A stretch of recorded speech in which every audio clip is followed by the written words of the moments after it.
Good evening, everyone, and welcome back to another awesome episode of Inside Your At-Home Classroom. For this episode, I am starstruck, everyone. I have Kyla Jeter with us. She's better known as From Teacher to Techie. Oh, hi, Kyla. I'm so excited you're with us tonight.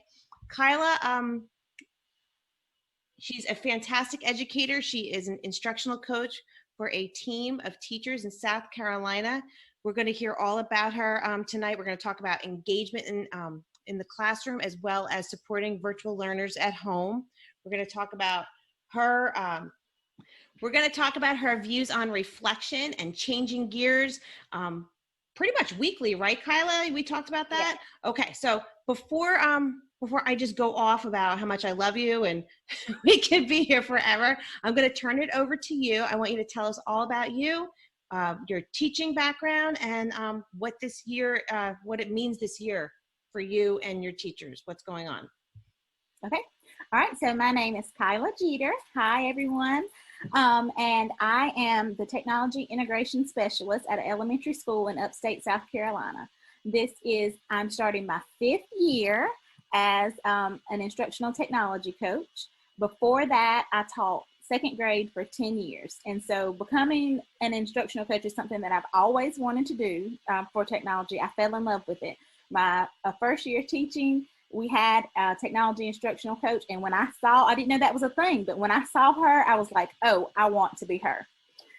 So as far as my background in teaching, like I said, I taught 2nd grade for 10 years, same room, taught with the same people, same school. So changing gears to becoming a tech coach was a real eye-opener because I never really got outside of the 4 walls of my room, even though I love technology and I spread it to the team, my grade level team, and the teachers across the hall. Being able to go around the whole school has really been amazing. So that was a natural fit for you. What steps did you take to transition into that new position? Did you have to go back for another degree? Was it like you were a proven staff member that you had it going on with technology and stuff? Like, how did that all take place for you? So it started with, like I said, when I figured out that being a tech coach was a thing, I set my sights on that, and I knew that that's what I wanted to do. So once I finished our ADEPT program, and that is our beginning teacher program, you have to go through the first 2 years before you get your professional certificate. Right. So once I finished that, I knew that I wanted to go back and get a master's degree in educational technology.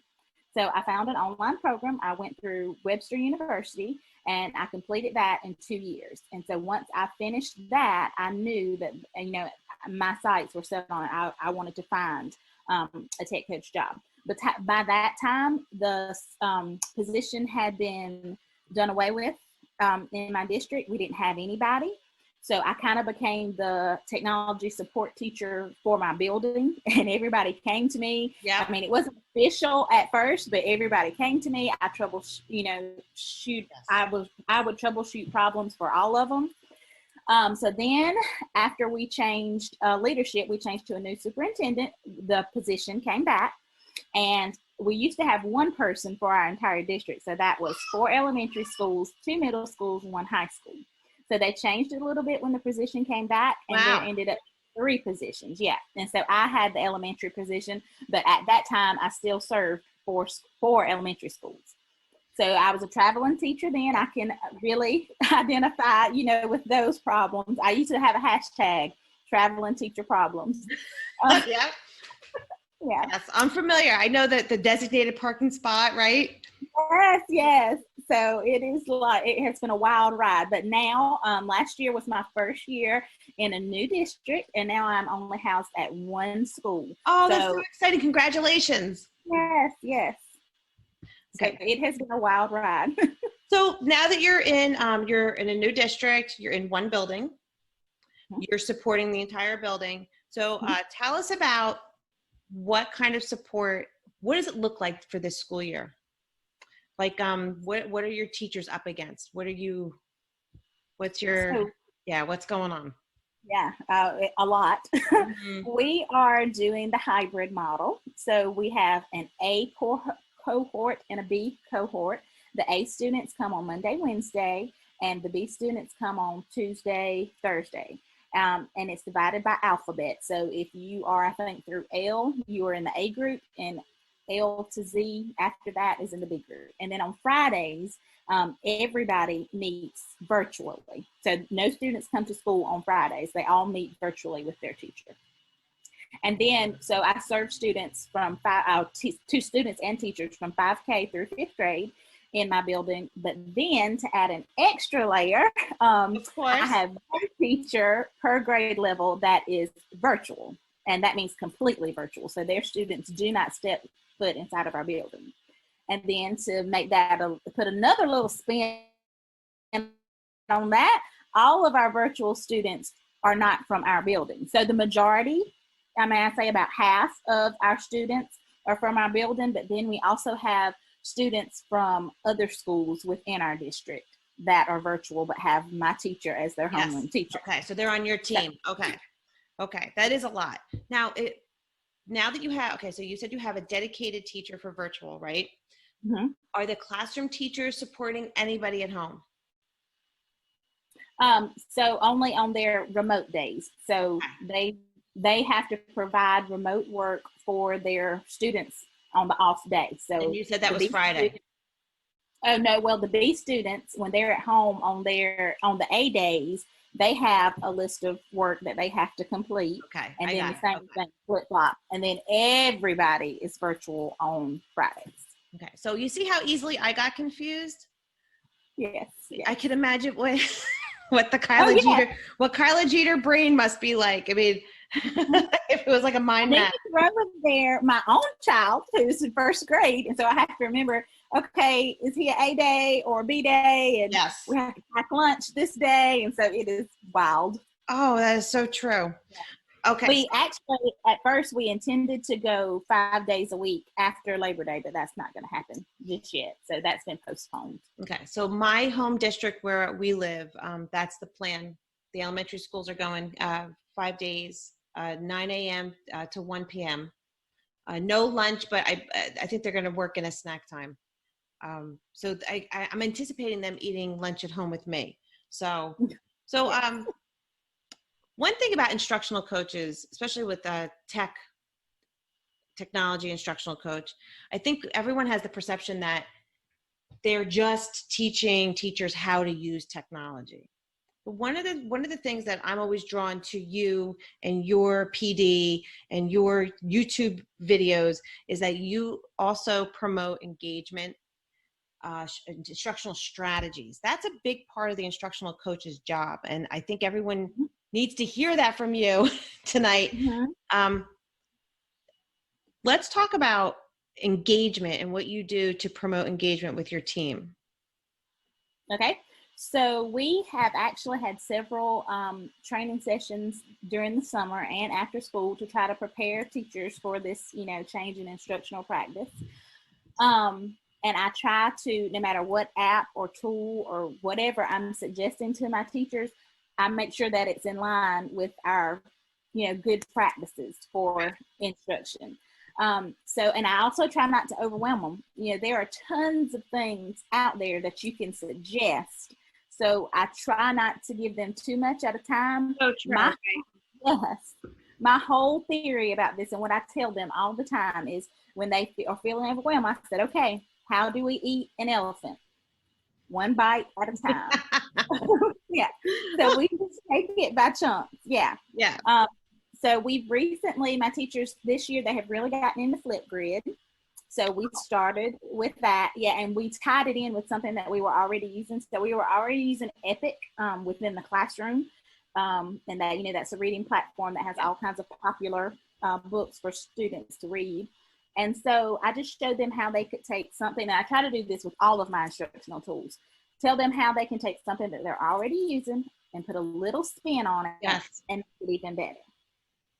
So that's what we did. We talked about how they could read the Epic book at home and then do their reading response activity, on their remote day, do the Flipgrid video to match it. And so we usually put a little prompt up there, and I use the video tool to record an example of what I expect, and then we flip it out and give that link to the students. So I want to give Flipgrid a quick shout out because I know that on Flipgrid, it can either be a video or audio, correct? Mm-hmm. Which is fantastic for children that don't want to be on camera.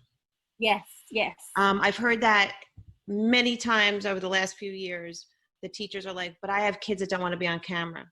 But Flipgrid, everyone that's watching tonight, Flipgrid gives you the option. You could do this, you could do the audio or the video. So that's awesome that you guys offer that. That's great. You probably get a really great response using that tool too. Yes, we do. We do.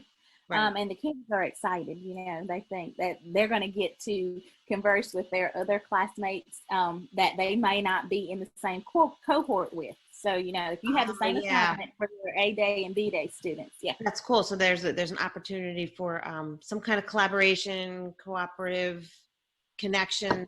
Yeah. My own children would love that. Especially now with like my district's not virtual, but it's always an excitement, like who's in your class. And then being able to connect with them that way. That's nice. So what about reflection? Like, I know with, you know, we're all in these Facebook groups and across the board, everyone posts problems, right? So as far as like your team and yourself, how often do you guys reflect on instruction that's not working, instruction that is working, we're going to have to change gears? Like, what does that model look like for you and your teachers? Well, we have changed gears so much. I mean, it's like a daily basis. We will try something, and if it works, we keep it. And we'll try something else, and if that does not work, we might figure out how to tweak it, or we might just throw it out altogether. That might not fit what we're trying to do. So it has been a continual process, especially with my 5th grade teachers, because they are really hardcore. I mean, they feel like they have the responsibility of getting those students ready for middle school, which is a whole new ballgame. Yeah. You know, and there's so much instruction to cover, and they just feel like having those students only 2 days a week and then virtually on Friday, they're losing a lot of ground.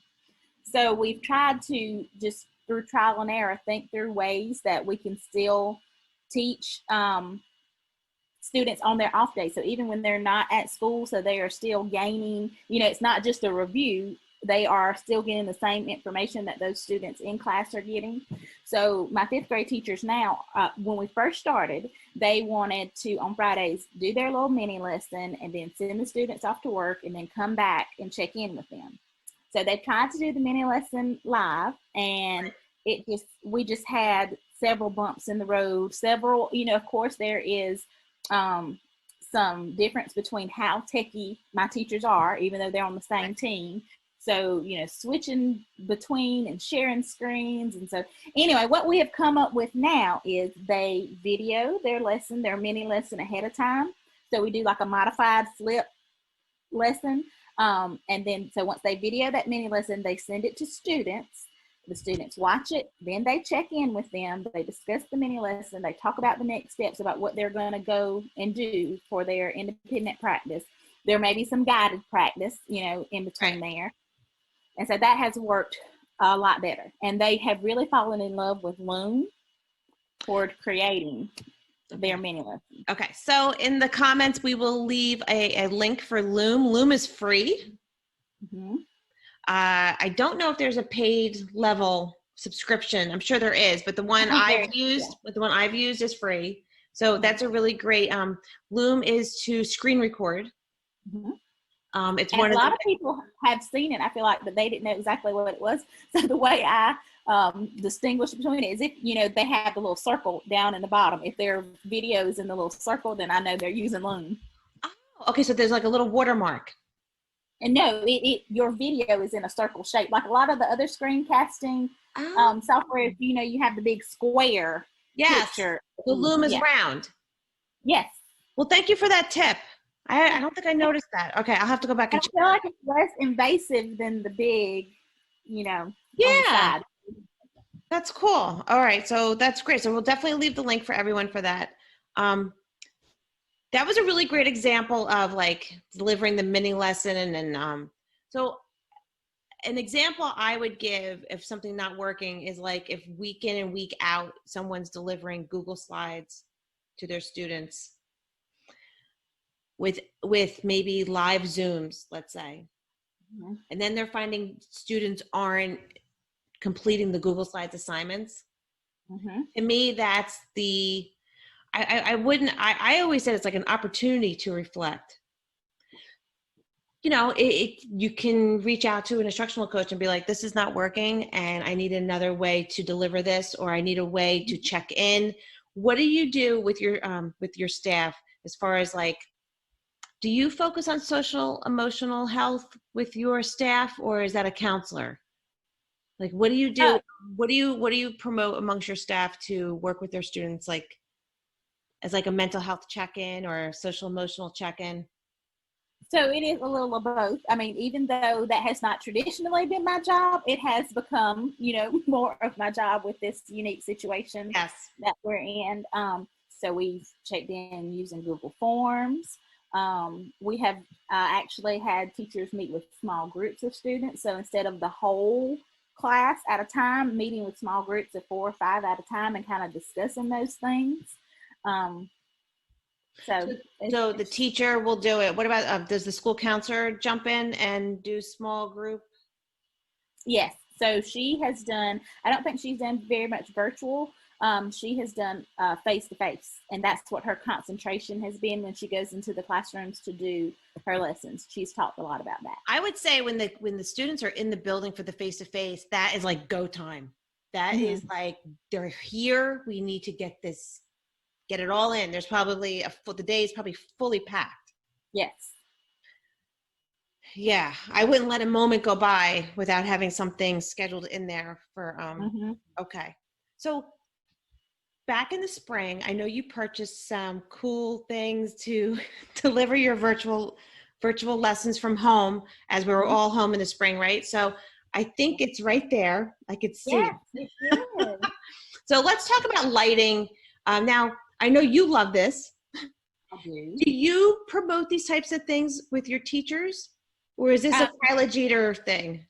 This is actually a Kyla Jeter thing to start. Okay. I have started sharing it with my teachers now, but at first, I really didn't know if it worked or didn't. I just purchased it. I said, hey, I see a lot of people on Twitter and Facebook using these things. I'm just going to get one and try it out. Yes. So what tell us about it. All right. So this has made a world of difference. I mean, the lighting, so my lighting isn't bad in my house, but I live in an older house that we restored. And so I feel like my house is just dark. Oh, sounds lovely. Yeah. Yes. Yeah. So this has really made a world of difference. I feel real professional. I mean, it's like when you cut it on, and you can control, it has a dimmer on the back, so you can control how bright it is. But I just really love it. And it makes me feel, of course, that my videos look more professional, but that it I don't know, it gives the students the illusion that I'm not really behind the screen, like I'm closer. It does make a difference. Yeah. So that's from Amazon? Yes, it's from Amazon, and it comes with this cute little case.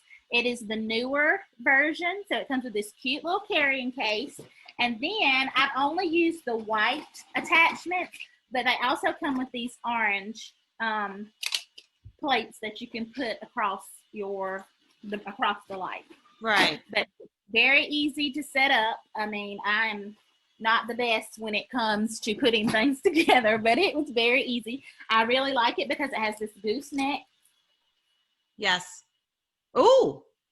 Yes.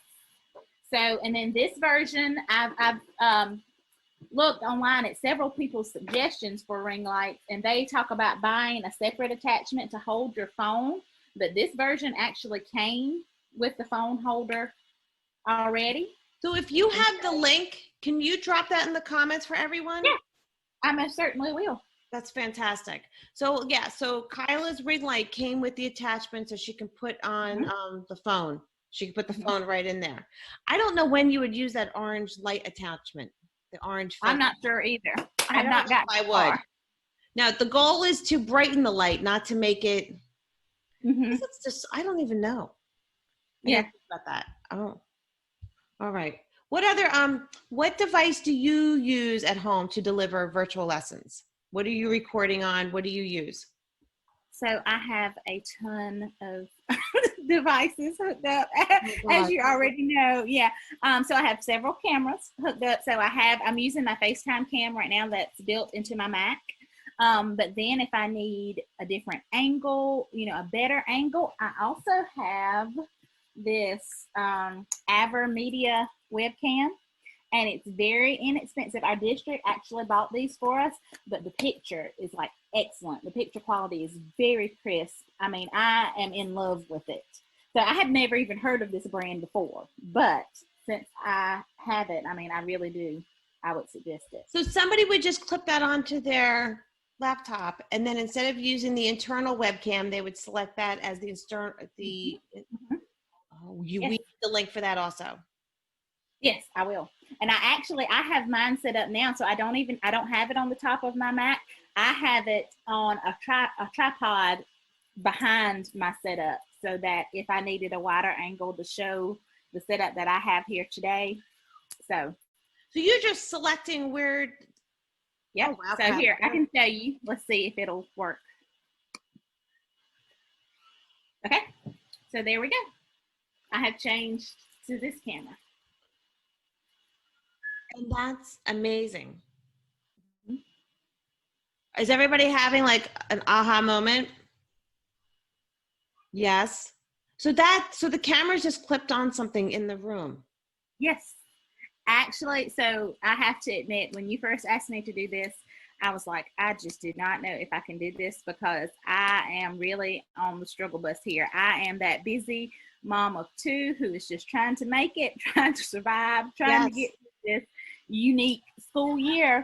But after reflecting, I thought about it, and I said, I think I do represent a true subset of the teachers out there. I feel like a lot of people are in the same boat I am. So like, everybody, when I film at home, I know my kids always seem to burst in the room. But right before I started this, the Zoom with you, I'm screaming, shut up. Like I'm screaming for everybody to be quiet. I got my 10-year-old on Xbox downstairs, NBA 2K, screaming something happened. You can hear him through the door, and his answer to me was, just shut the door. I'm like, I can still hear you. So, so when I asked Kyla to do the interview, it is Labor Day weekend, so I appreciate you taking the time. But yeah, I mean, the struggle bus is real, right? Like, like there is the cliche of like the stay-at-home mom eating bonbons and sitting on the couch, like with her feet up, right? Remember that old saying?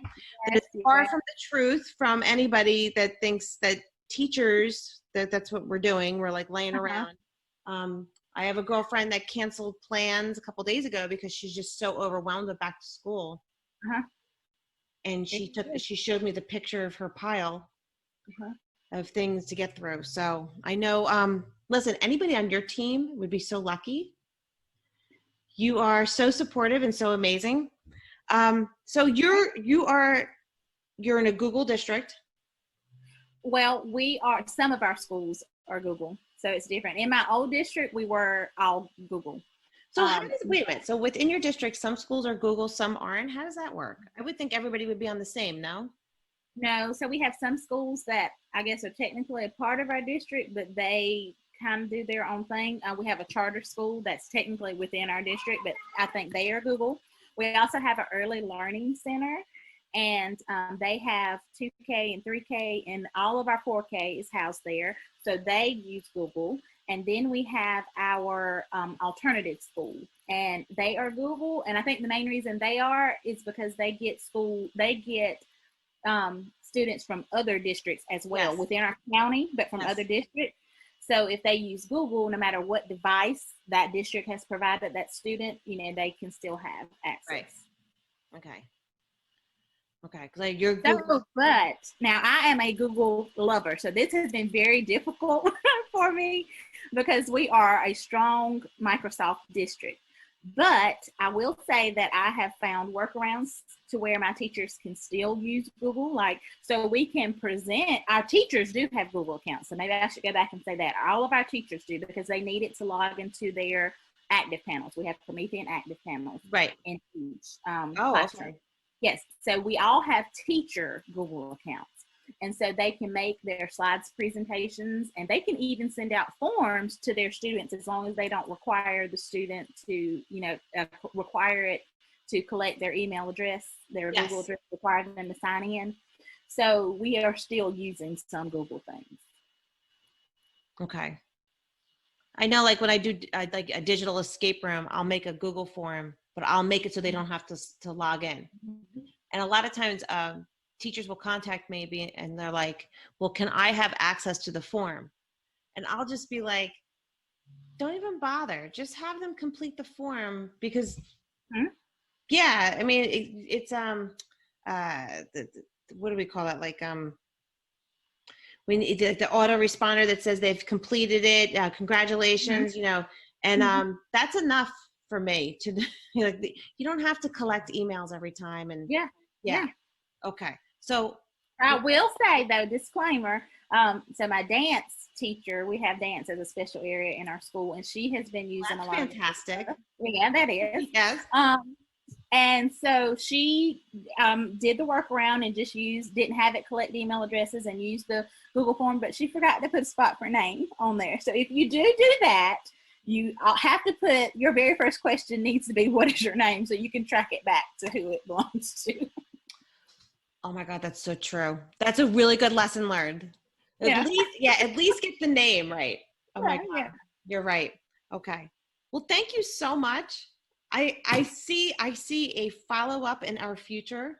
I would love to speak with you again. So please say yes again.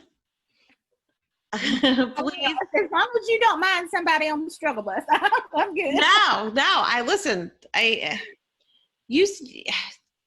Everything I've ever seen from you, Kyla, has been, here's the problem, here's the solution. So you're really not only one of my takeaways speaking with you is the instructional coach is not all about the technology. It is about the solutions, reaching students, the engagement, and caring. I mean, you were a classroom teacher, you know what everyone's going through. So, and I try not to lose sight of that. So that's part of the reason that my little catchphrase is from teacher to techie. A lot of people get in these positions, these non-classroom positions, and they forget what it's like to be a classroom teacher. And I try to always keep sight of that. That is my goal in this job, is to keep sight of that. Yep, that's why you're so good. I would think the most successful principals, superintendents, coaches that take those classroom teacher experiences and apply it to your new position, but don't ever forget, right? Always have that empathy, put yourself in the position of the classroom teacher. Yes. Well, thank you so much. So everyone, thank you for tuning in. Please leave questions for Kyla. She's going to be answering questions. She's going to drop all of her links for you to follow her on social media. Check out her YouTube, her blog. We love you. I wish you the best of luck this school year for you and your students. You're amazing. Have a wonderful rest of the weekend. So thank you, everyone. Thank you. All right. You're very welcome. I enjoyed it. Bye, Kyla. Thank you. Bye.